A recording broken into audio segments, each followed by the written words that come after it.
What's up, Houdat Nation, and welcome into Saints Daily, your home for everything to do with the black and gold. My name is Tim, and today marks 2 weeks out from draft week. So, what I want to do today is a bit of a mock draft for just day 1 and 2, assuming the Saints don't make any trades. Just so everybody knows my process, number one, no, obviously, I am not a scout. I am a gigantic football fan. I love the college game. I am obsessed with the NFL. I watch the college game for fun. I don't really have a team, so I'm not an LSU fan. I'm not an Ohio State fan. Although when people start seeing my mock drafts, they might start thinking I'm an Ohio State fan. I'm not. I just see a lot of Ohio State games. That being said, whenever I'm looking at anything that a team's going to be doing in the draft, I do typically take a lot of what you hear from insiders with those local teams. So obviously for the Saints, just paying attention to what insiders are saying, what local beat writers are saying, what the media is saying the Saints need, and just as a fan of the team, what do I see the team needing? Not only based off of what holes are on the roster, but draft trends. Mickey Loomis has been here for a while, so obviously, there's some kind of trends there in terms of trench play.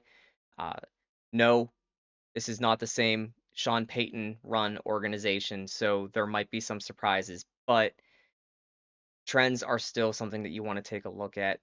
Um, Whenever I'm taking a look at everything from my GM Mickey Loomis Saints eyes, I typically don't think trade down, so that's why I'm not moving on in this draft. Maybe we'll do a mock draft moving forward where we do trade down. There are a few people that I think the Saints could target, like in that mid-teen range, if there is an offer, but that's not the purpose of today.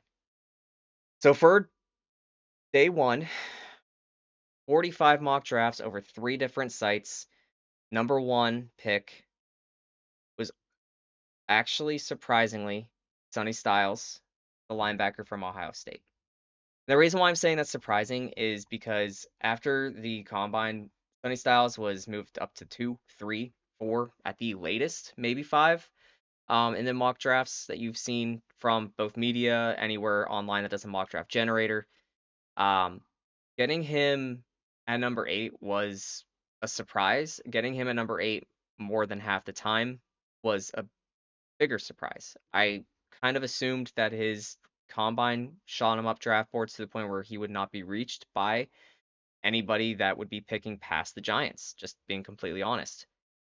But with the overreaction to combine days comes the calm and the reminder that film does exist. I am not saying that the film on Sunny Styles looks bad. Like I said, I do end up watching a lot of Ohio State games. Sunny Styles always looked really good or just not really on the screen, if that makes sense. Like it just seemed like if it was a run play, Sunny Styles was always there. Arvo Reese obviously always there. And in the pass game, it just really kind of felt like he wasn't as involved. And I think that was less due to his ability to actually make an impact on the pass game. And it was more because teams weren't throwing the ball near him because he's a gigantic human being. And having him in the middle of the defense makes it hard to see over him and really try to do anything over the middle of the field. With that being said, um, my number one pick, if he's on the board, is Caleb Downs. Sonny Styles has just been on the board more often than Caleb Downs was. So I think with this mock draft, again, still a hole at the star position, but with the 8th pick in the NFL draft, Sonny Styles was my day one draft pick. With no specific player right now on the roster outside of Julian Blackman being the star position, day two immediately gets a lot more interesting because you have to start looking at who's available in the secondary that could be that star role player. Caleb Downs obviously is my day one guy. Thieneman, the safety that's available as well. Typically, if you look at any mock draft, the number 2 safety. He's also a really good potential fit for that, but he's going to go in round 1, so that's kind of one of those players that like might be a mid-teen guy that I could see the Saints maybe trading back and picking up. He's not going to be available. So with that being said, when you're looking at number 2, as enticing as it is to take Chris Bell, the wide receiver from Louisville that has a great connection with Tyler Shuck, the guy who Tyler Shuck has been campaigning to join the Saints, right? Anytime he's asked about Chris Bell, he's just, "Oh, I love that guy. I want him. I want him on this team." And Chris Bell openly basically saying, "Yeah, man, I mean, I want to play for the Saints. I want to play for Tyler Shuck." It seems like it's a match made in heaven, and it seems like it might be inevitable, but I don't want to rule out the fact that we didn't get a safety, we didn't get a corner in round one, so that star position still has a hole. Julian Blackman could fill in for it great, but I just, unfortunately, similar to Eric McCoy, don't trust that he's going to be available. So you need that backup plan. So because of this, I pass on Chris Bell and I end up drafting Chris Johnson, who's a cornerback. He is someone who I personally don't understand why he's not a first round pick. Based off of his tape from last year, he was one of the best corners in the league last year. His combine numbers show that he is not just a scheme dependent zone off zone coverage guy. He could play press man, running a 4.4, being 6 feet tall. He is someone who has all the traits that you can coach up and get into being a starting number one cornerback in the NFL. So all of that, again, having that Taylor sized hole in my defense, not filling it in round one, going defense round one and two, I feel a lot more confident about what this defense is going to look like heading into the 2026 season, especially when you look at the free agents that are available at both secondary and other positions of need. That secondary depth that is available as a free agent right now is probably not someone who you want playing any meaningful snaps. So with all of that being said, Chris Johnson was just someone who I could not pass up on as much as it hurts to not draft Chris Bell. In round three, very similar kind of scenario. I want to draft Elijah Surratt so bad. We didn't draft a receiver round one and two. We have a hole at receiver behind Olave and Vele that definitely needs filled, right? Whether it's someone who's on the roster today, that might be Mason Tipton finally showing up in the regular season. Jalen Polk was someone that the Saints did trade for, a guy who was a former second round pick. Trey Palmer, the free agent pickup from the Buccaneers, who also was hurt all year last year, just like Polk was. So there are options at wide receiver at this pick. Like I said, Elijah Surratt is there. I did end up going a different route though and went with the tight end from Ohio State, Max Clare. Now, Max Clare is, again, like I said, I'm not an Ohio State fan, but he is another Ohio State product that I think the Saints could absolutely use and could be an almost immediate impact player. I think Juwan Johnson is someone who the Saints 3 years in a row have put all their eggs in that basket of being a guy they can rely on early. And for 3 years straight, he has not been able to be that person. He ends the year strong, and you hope that it carries over with the scheme staying the same, the coach staying the same, the quarterback staying the same. You hope all of that transitions over, and it just leads to what last year looked like at the end of the year is what it looks like next year. But at this point in time, you have to start looking for a guy that you think could be consistent. When you watch Ohio State's offense, there's the typical guys, right? Carnell Tate's going to be a first round pick. Smith is going to be a first round pick. For some reason, when I watched Ohio State games last year, Max Clare jumped off the screen to me as much as anybody on the offensive side of the ball. I think he is someone who definitely can come in here, take a little bit to ramp up, sit behind Jawan Johnson and Noah Fant, learn the system, and then come in maybe mid-year and start making his impact. He's a big dude. He's 6'5", 243. So he's got that big frame. He could be a red zone target. He could be a third down target. Um, he's someone who, if you look at like what a lot of people, a lot of experts are saying, there's questions about his blocking ability. I never really noticed that happening that much, but again, maybe I wasn't paying attention. I'm not a professional scout, when I'm watching the game, maybe I'm not paying attention to his blocking that much. It's a lot easier to notice the catches he's making, and the effort he's making after the catch than it is to notice the blocking of a tight end.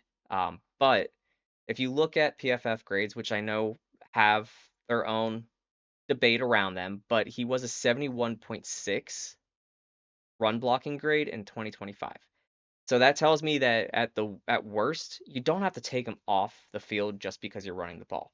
And that's something that, again, with the Jimmy Grahams of the world, biggest cheat code in the world is having a great tight end. And if you can find a great tight end in the third round, which not saying Max Clare is going to be that, that's a really obviously great thing. It's a cheat code for your offense to run through because you can never cover a tight end. I mean, that's why I want Caleb Downs so bad because there's so few players in the NFL who can cover a tight end. I think Sonny Styles might be able to do that too. So, hey, maybe, either or works. But if you get a guy who's 6'5", 243 red zone guy can block, you don't have to take him off the field and it's not a tell because you're taking him off the field. That is a really big, big win for any offense. And reason why I brought up Jimmy Graham is because you had to take him off the field whenever you were running the ball to his side. Otherwise, you might as well just line up with 10 people, was essentially what it was. I'm not saying he was nothing, but he wasn't a good blocker. So teams were able to be off on that and say, oh, okay, well, the Saints took Jimmy Graham off. This is probably going to be a run play, right? And most of the time it was. So doing that, having that guy that you can just keep on the field regardless, maybe someone who can be consistent, grow with the quarterback, be that red zone option. That is someone who I think is a solid contributor to this team and someone who I definitely would take with that third round pick. As always, I encourage any discussion whatsoever. So let me know in the comments below. Did I bring up anybody that you were interested in? Is there anybody that I'm leaving out that you want to talk about? Please let me know in the comments. And on a regular basis, we'll make sure to bring those comments live to these shows to make sure that your discussion is a part of this moving forward. I am going to pivot completely and talk about Drew Brees, the good old days, right? Drew Brees recently made some comments about some missed chances and regret that he has just looking back at his career. Um, which is, side note, why I will never fault Mickey Loomis for trying to go all in and kicking the can down the road while the team had Drew Brees. I think once Breeze retired and Peyton left, maybe there should have been a hard cut and admission to rebuild. Doesn't matter. We got there. Regardless, these kinds of comments show you why you should just go all in when you have that quarterback. The exact quote was, I think we've all probably had experiences on teams where you felt like you had a team that was good enough to go win it all, and it didn't happen. I would say of the 20 years that I played, there were at least three, maybe four other teams that I felt like were good enough to win it all, but didn't. In some cases, I felt like we truly had the best team in the league and we weren't able to win. The teams that he was referencing were 2011, the loss to San Francisco, 2017, the Minneapolis Miracle, 2018, the infamous no call game, and then 2020, the COVID year loss to the Buccaneers, who did end up winning the Super Bowl that year. Out of all those teams, personally, I think it's easy to look at 2018 and say that was the biggest miss that robbed at least the rest of the league from being able to see a Breeze Brady Super Bowl, which would have been very interesting talking about legacy, not just that Super Bowl and it being better than what the Rams Patriots stinker ended up being. But at that point, you're talking about legacy of two all-time greats. And if Breeze ends up being 2-0 in Super Bowls against two of the best to ever do it in Peyton Manning and Tom Brady, I think that really changes discussions about Drew Brees. It's something that you're seeing a lot. It's the off season. Everybody's grasping at things to talk about for the NFL. So why not talk about all-time great lists, right? That missed call and that potential Super Bowl win that they took away from the Saints, that is a legacy changing what if moment for both Breeze and Brady. So very interesting to see, what you guys think in the comments what the biggest miss was, but also what had the biggest fallout. And if you say anything besides 2018, I would love to see the reasons why. And finally, today I want to go over some hot takes. I scoured a lot of social media posts on X, Reddit, Instagram, Facebook, looking at all the comments and picked out three of the, I want to say they're hot takes, maybe just very strong opinions that people had, and where I personally stand on them to just kind of engage in that conversation with you. Again, moving forward, I would love for these to be comments from these videos. But the number one take that I have seen is concern about taking Carnell Tate. I heard a comment, or I read a comment that specifically said, why would you take a guy who was never a number one receiver in college on his team and pick him at number 8 to be your number one receiver? Right? Basically saying if he's not a number one in college, he's not a number one in the NFL. The thought process I disagree with. The player and the production that player had is where I do agree with. Thought process, obviously, JSN was not the number one receiver on his team. Olave wasn't the number one receiver on his team, right? Ohio State had just a bunch of really good players, right? And similarly with Carnell Tate, right? Marvin Harrison, Smith, all these other really good players on his team. Is it his fault? But if you look at, let's just Justin Jefferson, as another example. Those guys typically aren't drafted. First of all, they're not drafted in the top 10. But also, when they are drafted in the first round, they're drafted later on, 20s, but they had production in college that maybe backed it up a little bit more than Tate does. Tate's best numbers were last year, and obviously that's what you want to see. You want to see a guy get better and better every year. He had 51 receptions, down one reception from the previous year, so he had 52 as a career high in college. He had a career high in 875 yards and a career high 9 touchdowns. And those 9 touchdowns definitely speak to me. I mean, that is something that the Saints struggle with is the red zone offense. They got better, but they still struggle, and they have been struggling for years with that red zone offense. You need someone who can catch touchdown passes. Carnell Tate catches touchdown passes. With that being said, his production does not, to me, look like production from someone that is going to be a number one wide receiver in the NFL. And this is where the question then starts to be asked. Is he supposed to be a number one? Is he a 1A, 1B with Chris Olave? Is he number two to Chris Olave? Is this pick of Carnell Tate at 8 showing that this team is not going to pay Chris Olave $40 million a year like he wants, so he's going to be gone after this year? All of these are what ifs when you take a player at 8, especially a wide receiver at 8. And I kind of agree that if you do go wide receiver at 8, I would not want it to be Tate just strictly because 875 yards on 51 receptions is not number 8 overall worthy, especially when you look at the fact that his combine wasn't insane, right? He was good. You can be a number one receiver running a 4.53, but I would love for that number one receiver running a 4.540 to have maybe put up, multiple 1,000-yard seasons in college football. So, with that being said, this take, yes, I do agree with. The second take that I'm seeing is, again, draft related, that Jeremiah Love should not be on the Saints draft board anymore because of the Travis Etienne pickup in free agency. And this one, I'm gonna say I fully disagree with.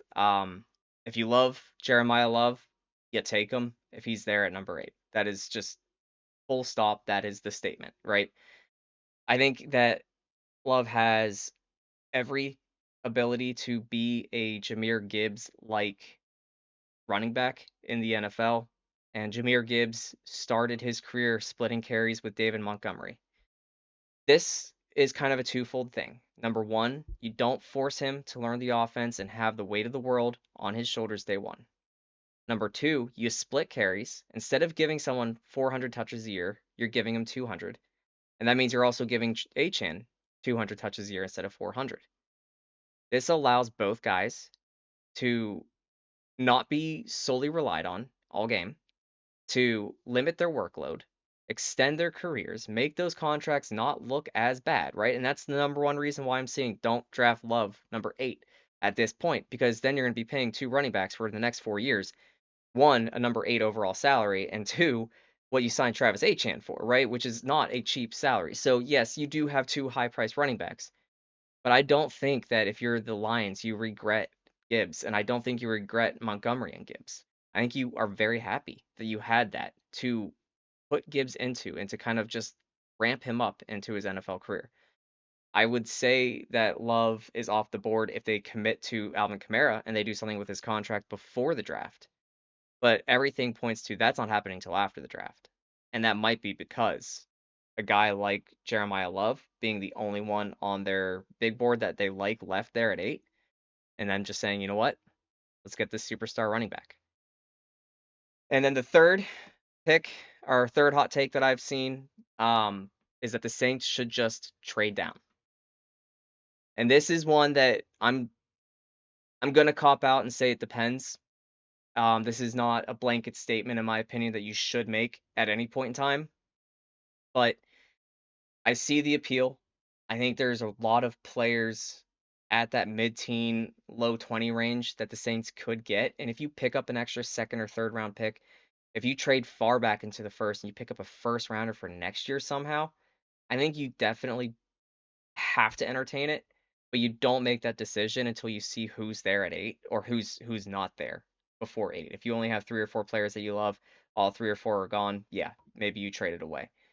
Outside of that, I think this front office, yeah, they try to get fancy sometimes, and sometimes they try to, be the smartest person in the room because they think they are the smartest person in the room. With that being said, I kind of trust that they know how to build off of each draft whenever there's a lot of needs. That's always when this team drafts the best, is when this team has a lot of needs. And instead of going, we are one piece away, let's focus on that one piece, they just go, this guy's our best guy. He's going to play, whether it's this year or next year. He's the number one guy on our board. You might as well just draft him. So that's what I kind of expect the Saints to keep doing. I don't expect them to trade down, but if they like 4 players in that 13 through 17 range and they can get to 16 and all 4 of those players are still available and they will be available, yeah, go for it. Definitely trade down at that point. But outside of that, the only ask I have is please just don't trade up. I just don't want to see this team trade up and to number 5 to get Sonny Styles or Caleb Downs because they're afraid the Giants are going to get them and they just absolutely needed this guy. The team is not there yet. The team is still 2, 3 years away from Super Bowl contention. Obviously you want to win as much as you can with the rookie quarterback contract, but realistically, it's just we're not one player away. Let's not, as a front office, trade and mortgage picks that could be at the very least superstar, not superstar, but special teams contributors, right? So let's just keep the equity that this team has and not see a trade up. But again, let me know what you think in the comments. I know for a fact that the Saints do trade up to 5, pick 3, whatever it'll be. I'm gonna hate it in the moment, and then I'm gonna justify it in my head. And by the time the season starts, that guy's gonna be a Hall of Famer. So, at the end of the day, can only just ride with the waves. But I really would hate to see the Saints mortgage their future for anybody in this draft. Um, Let me know in the comments below, though. If you enjoyed this video, please subscribe and drop a like. And as always, we'll catch you next time.